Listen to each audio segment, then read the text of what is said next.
ابھی آپ کو براہ راست یہ چلیں گے، وفاقی وزیر مواصلات مراد سعید گفتگو کر رہے ہیں۔ فرنٹ کمپنی کے طور پہ استعمال کیا، وہ چیزیں سامنے آ جائے گی۔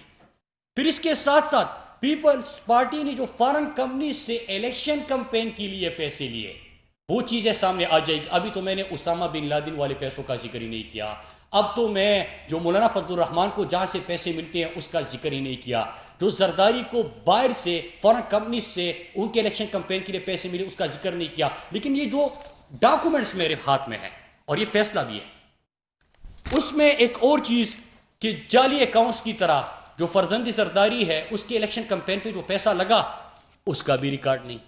پھر بعد میں پتہ چلا تھا نا جعلی اکاؤنٹ سے کہ ان کے سفری اخراجات، ان کے کھانے، ان کی تمام چیزیں فیک اکاؤنٹ سے جمع ہو رہی تھی۔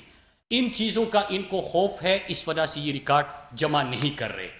میں اب اصل ایشو کے اوپر آتا ہوں جس پہ میں آج آپ سے بات کرنا چاہتا ہوں۔ اصل بحث جو کہ اس سرکس میں یہ جو روزانہ کی بنیاد پہ تفریح مہیا کرتے ہیں اور ان کے بیانات آپ کے سامنے ہیں، ٹی وی کھیل رہے ہیں سارا دن، لیکن اصل جو پاکستان کے ایشوز ہیں اور اس وقت دنیا کے اندر جو ہو رہا ہے اس کے اوپر بحث ہی نہیں ہو رہی۔ پچھلے 4 مہینے میں دنیا نے انڈیا کے بارے میں کیا کہا، اور پھر میں آپ کے پاس وہ گریٹر گیم پلان جس کا میں 2-3 دفعہ آپ کے سامنے ذکر کر چکا ہوں اس کی طرف آتا ہوں۔ نومبر میں اکانومسٹ کی رپورٹ آتی ہے، انڈیا کے حوالے سے ایکسپوز ہوتا ہے انڈیا۔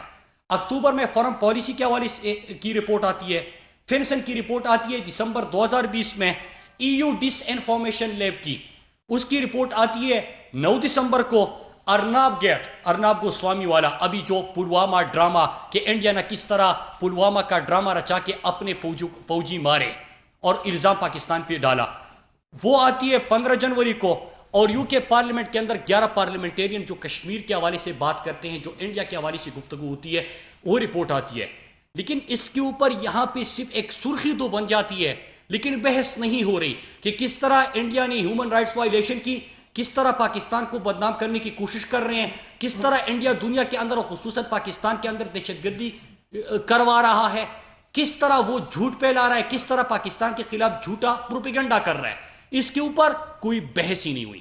اب جب یہ چیزیں انڈیا کا اصل چہرہ دنیا ایکسپوز کر رہے ہیں، آج تو ہم نہیں کہہ رہے، اس سے پہلے اگر سپتمبر میں نے یہاں پہ پریس کانفرنس کی تھی، آپ کے سامنے ڈاکومنٹری ویڈیوز بھی پیش کیے تھے، لیکن اب تو اکانومسٹ کہہ رہا ہے، ای یو ڈس انفو لیب کہہ رہا ہے، فنسن کہہ رہا ہے، فارن پالیسی میگزین کہہ رہا ہے، یو کے پارلیمنٹیرینز کہہ رہے ہیں، ارناب گیٹ ان کے خود اپنی چیزیں سامنے آ گئی۔ اب جب یہ آ گئی تو اس وقت انڈیا کیا کر رہا ہے؟ آپ نے دیکھا کہ اللہ کا شکر ہے کہ پاکستان کی ادارے اور پاکستان کے پاس بہترین فوج۔ انڈیا نے جب پاکستان کو میلی آنکھ سے دیکھا تو دنیا نے ابھینندن کی صورت انڈیا کے غرور کو آسمان سے گرتے دیکھا۔ وہ چیز آپ کے سامنے آ گئی۔ انڈیا جو انتشار پھیلانے کی کوشش کر رہا ہے، نمبر 1، جو انڈیا پاکستان کو یہاں پہ انریسٹ پھیلانے کی کوشش کر رہا ہے، نمبر 2، اور اس کے ساتھ میں آپ کو ثبوت کے طور پہ اجت دول کے بیانات اور اجت دول ڈاکٹرائن یہ آپ کے سامنے ہم پہلے بھی لا چکے ہیں، پھر اس کے ساتھ مودی کے بیانات، پھر ان کی جو دنیا کے اندر رپورٹس پبلش ہوئی، سریواستہ گروپ آپ کے سامنے آ گیا، کلبھوشن کو ہم نے پکڑا وہ آپ کے سامنے آ گیا، بہت سارے ثبوت آپ کے سامنے رکھے گئے۔ لیکن اس کے ساتھ ایک حال ہی میں شائع ہونے والی کتاب جس میں ذکر ہے کہ پاکستان کے اندر کس طرح انڈیا انتشار پھیلانے کی کوشش کر رہا ہے، کس طرح پاکستان کے خلاف وہ پروپیگنڈا کر رہا ہے۔ میری اب ان جماعتوں سے بھی اور پورے قوم کے سامنے میں چند سوال رکھنا چاہتا ہوں اور پھر میں کنکلوڈ کروں گا چند اہم نکات کے ساتھ۔ نمبر 1 یہ کہ ای یو ڈس انفو کی رپورٹ پڑھی ہے کہ کس طرح انڈیا ایک شریواستہ گروپ کو استعمال کر کے fake identities, fake N G Os, اس طرح مختلف میڈیا آؤٹ لیٹس، 750 سے زیادہ ویب سائٹس، اس کے ساتھ نیوز چینلز، ان کو استعمال کر کے پاکستان کے خلاف پروپیگنڈا کر رہا ہے، جھوٹ پھیلا رہا ہے۔ ایو ڈس انفو کی رپورٹ پڑھی ہے، اور پھر 20 ستمبر سے آج کے دن تک پی ڈی ایم کے اسٹیج سے دیے جانے والے بیانات خود سنیے اور خود پڑھیے، کیا مماثلت ہے اور کیوں ہے، نمبر 1۔ نمبر 2، حال ہی میں شائع ہونے والی کتاب اجت دول کے بیانات یا اجت دول ڈاکٹرائن جو وہ کہتے ہیں ان کو، انڈیا اسرائیل کا گریٹر گیم پلان، یہ دیکھیے، اور اگر آپ نے نہیں دیکھا تو انشاءاللہ آپ کی کہنے پہ میں کل پرسوں آپ کو وہ ویڈیو ثبوت کے ساتھ وہ بیانات پھر سے دکھا دوں گا اگر کوئی بھول گیا ہے، وہ دیکھیے۔ اور پھر آزاد بلوچستان کا نعرہ، مزار قائد کی بے حرمتی، کراچی میں اردو زبان والوں کے خلاف زہر اگلنا، پنجاب جا کے لاہور میں لاہوریوں کی تذلیل کرنا، خیبر پختونخوا جا کے لڑ اور بر کا نعرہ لگانا، کس کی سوچ، کس کے بیانیے اور کس کو نشانہ بنایا گیا، ان دونوں کو اکٹھے پڑھیے۔ تیسرا، انڈیا نے پاکستان کو میلی آنکھ سے دیکھا، پوری دنیا نے دیکھا، اور میں سلام پیش کرتا ہوں پاکستان کے پرائم منسٹر اور پاکستان کی ادارے، تو انہوں نے کا کردار تو تھا ہی، لیکن میں سلام پیش کرتا ہوں اپنے میڈیا کو، اپنے پاکستان کے نوجوانوں کو جو سوشل میڈیا پہ تھے، کہ جب یہاں پہ انہوں نے پاکستان کو میلی آنکھ سے دیکھا تو کس طرح ان کی تیاری گرائی گئی، اور پورا جو ان کا جھوٹا پروپیگنڈا اور کمپین تھی، آپ سب نے مل کر اس کو شکست دی۔ اس وقت سب کے سامنے ایک ہی سوچ تھی، ایک ہی آواز تھی، ایک ہی بیانیہ تھا، وہ پاکستان کا تھا اور پاکستان کی بات ہو رہی تھی۔ اس کو دیکھیے، پھر پارلیمنٹ میں ان کی جماعت کی طرف سے دیا جانے والا بیان کہ پاکستان کی جیت کو متنازع بنانے کی کوشش اور پاکستانیوں کے حوصلے کو پست کرنے کی ناپاک کوشش کیوں ہوئی اور کس لیے ہوئی۔ نمبر 4، اور میں امید کرتا ہوں کہ ان سوالوں کو پھر آپ صرف ابھی میڈیا کی حد تک چلا کے بھولیں گے نہیں، بلکہ یہ سوال پوچھیں گے، بحیثیت پاکستانی ہمیں پوچھنا ہے۔ نمبر 4، نواز شریف کی میں بارہا ذکر کر رہا ہوں لابیس سے ملاقاتوں کی۔ نواز شریف سابق نااہل وزیر اعظم، سرٹیفائیڈ چور ڈاکو، سرٹیفائیڈ اشتہاری، اس کی لندن میں لابیس سے ملاقاتیں ہوتی ہے، اور اس کے 2 ایجنڈے بھی میں آپ کے سامنے رکھتا ہوں کہ کس پوائنٹ پہ بات ہوئی، پاکستان کی فوج کے خلاف اور ایک کرپٹ کو ڈیموکریسی کا ڈیموکریٹک چیمپئن کے طور پہ پیش کرنا، یہ 2 نکات تھے۔ ان 2 نکات کو دیکھیے، اور پھر انڈیا اسرائیل کے گریٹر گیم پلان کو دیکھیے، کیوں مماثلت ہے، کیوں اسی ایجنڈے اور نیریٹو کے اوپر بات ہو رہی ہے۔ میرا ایک اور سوال، مولانا اجت دول کی میں نے آپ کو پوری کہانی بتائی اس گیم پلان کی کہ پاکستان کے اندر انتشار، اور وہ کیا کہتے ہیں، یہ کتاب میں کیا لکھا گیا ہے، اجت دول نے کیا کہا، گریٹر گیم پلان کیا ہے۔ میں پھر سے ریپیٹ کر دوں کہ سندھیوں کے حوالے سے، سندھ کے حوالے سے، بلوچستان کے حوالے سے جو نعرہ لگا، بلوچستان کے حوالے سے وہ سوچ، خیبر پختونخوا کے حوالے سے وہ سوچ جو پچھلے جلسے میں نعرہ لگا، یہ ان کا گریٹر گیم پلان ہے۔ اب اس گریٹر گیم پلان کو دیکھ لیجئے، اجت دول کے کردار کو دیکھ لیجئے، مولانا فضل الرحمان کی اس سے ملاقات کو دیکھ لیجئے۔ مولانا فضل الرحمان کی ملاقات کیوں ہوئی، کس حوالے سے ہوئی، اور کن نکات پہ بحث ہوئی، یہ سوال آپ نے کرنا ہے۔ پھر ایک اور چیز، ضم شدہ اضلاع، پھر اسی کے گیم پلان کو دیکھ لیجئے، ضم شدہ اضلاع سابقہ فاٹا، اور جب انضمام ہو رہا تھا تو اس وقت سے لے کے آج کے دن تک اس کی مخالفت کون کر رہا تھا، فضل الرحمان۔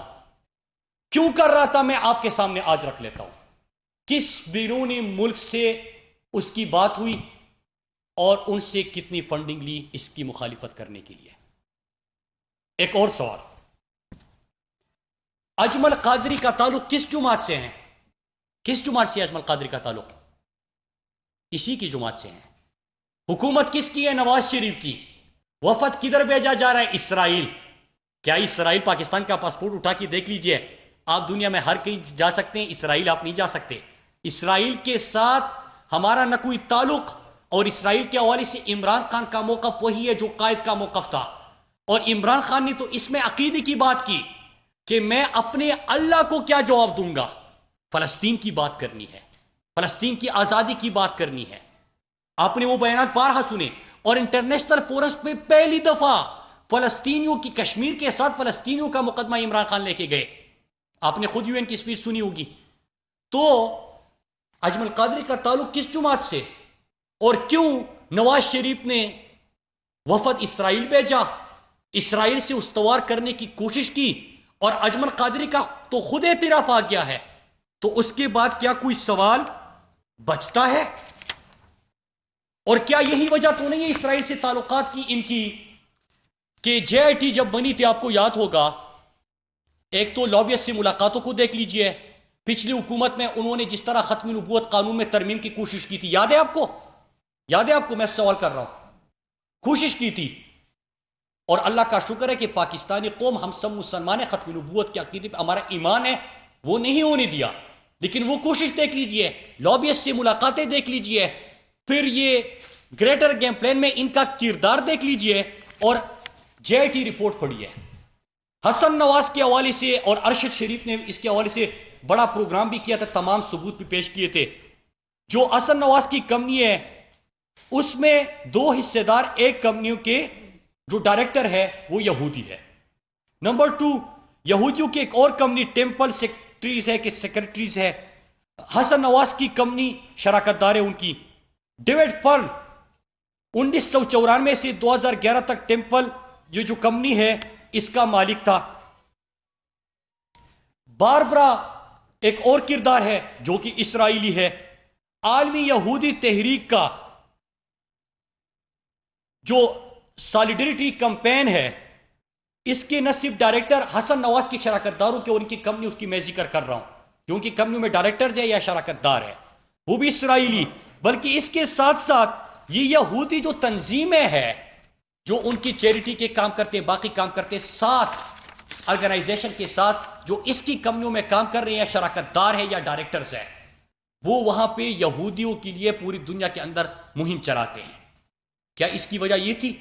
کیا اس کی وجہ یہ تھی کہ عبد الباسط نے جو کہا تھا کہ نواز شریف کے صاحبزادوں کے فون آتے تھے کہ سجن جندال کو ویزا جاری کر دے اور ان کے دوستوں کو ویزا جاری کر دے، ہمارے کاروباری تعلقات ہیں. کیا اس کی وجہ وہی ہے کہ انہوں نے کس طرح سابقہ فورن سیکرٹری نے خود بیان دیا، میں نہیں کہہ رہا، اس نے کہا کہ ہمیں نواز شریف کی طرف سے فون آتا تھا کہ آپ نے ان کے حوالے سے، انڈیا اور یہ جو لابی ہے ان کے حوالے سے آپ لوگوں نے کوئی بیان نہیں جاری کرنا. کیا یہی وجہ ہے؟ تو میں آج یہ چند سوال چھوڑ کے جا رہا ہوں، اور میں آخر میں پوری قوم سے ایک دفعہ پھر کہ اگر فورن پالیسی کی آج رپورٹ آ رہی ہے، EU ڈس انفو کی رپورٹ آ رہی ہے، اکانومسٹ کی رپورٹ آ رہی ہے. وفاقی وزیر مواصلات مراد سعید پریس کانفرنس کر رہے تھے. ان کا یہ کہنا تھا گریٹر گیم پلان میں ان کا کردار دیکھ لیجئے. حسن نواز کی 2 کمپنیز میں حصے دار یہودی ہیں. اجمل قادری کا اعتراف آ چکا ہے، اس کے بعد کوئی وجہ نہیں بچتی.